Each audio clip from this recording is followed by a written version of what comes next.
যে কোনো পুজো অনুষ্ঠান বা বিয়েবাড়ির ক্ষেত্রে লাগে এই শ্রী, যেটা কিন্তু খুবই শুভ। নামটা আমার কাছে নতুন না হলেও তবে এই জিনিসটা কিন্তু আমার কাছে নতুন। হাতে বানানো শ্রী আমি কিন্তু দেখিনি, এটা আমার কাছে ফার্স্ট।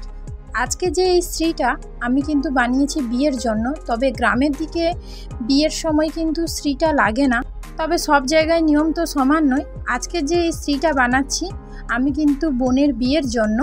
আর এই যে শ্রীটা বানাচ্ছি আমি কিন্তু কারোর ভিডিও দেখেই বানাচ্ছি, কারণ এর আগে আমি শ্রী বানানো আমি দেখিও নি আর কোনোদিন নিজেও বানাইনি।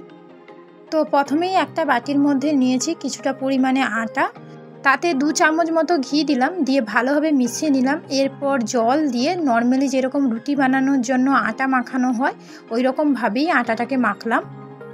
এরপর লেচি কেটে আমি 4টে ভাগে ভাগ করলাম, একটা ভাগ একটুখানি বড় করছি। আর যেহেতু শ্রী বানানোর জন্য কালার লাগবে আমি এখানে ফেব্রিক কালারটা ইউজ করেছি। এখানে যদি লিকুইড কালারটা হতো তাহলে খুব ভালো হতো।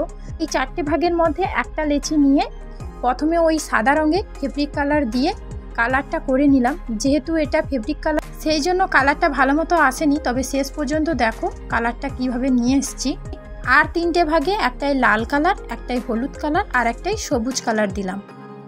মেখে রাখা সাদা কালারটাকে প্রথমে হাতের সাহায্যে একটু লম্বাটে আকার করে মুখটাকে একটুখানি সূচালো করে দিলাম, দিয়ে থালার মধ্যে বসিয়ে দিলাম।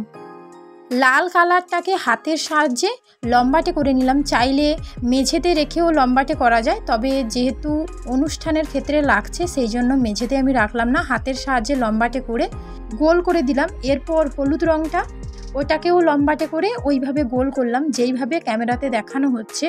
আর আগেই তো বলেছিলাম ফেব্রিক কালার যেহেতু ইউজ করেছি সেই কারণে কালারটা ততটা ভালো মতো আসেনি বলে আমি ওই কারণের জন্য সাদা কালারটা যেটাই করব সেটাকে একটা তুলির সাহায্যে সাদা রং, আর যেটায় লাল রং করব সেটাই লাল রং।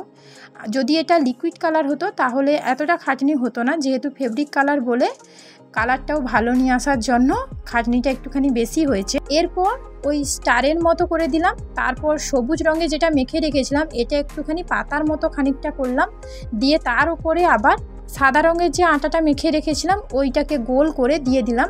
আর কালারটা যেহেতু ভালোভাবে ফোটে সেই কারণের জন্য তার উপরে আবারও ওই 4টে কালার তুলির সাহায্যে দিয়ে দিলাম। আর সাদা রঙের ওপরে তো লাল রং যদি দেওয়া হয় তাহলে দেখতে আরও সুন্দর লাগে আর কালারটাও ফুটে ভালো। একটা ছোট ছোট টিপের মতো লাল রংটা দিয়ে দিলাম।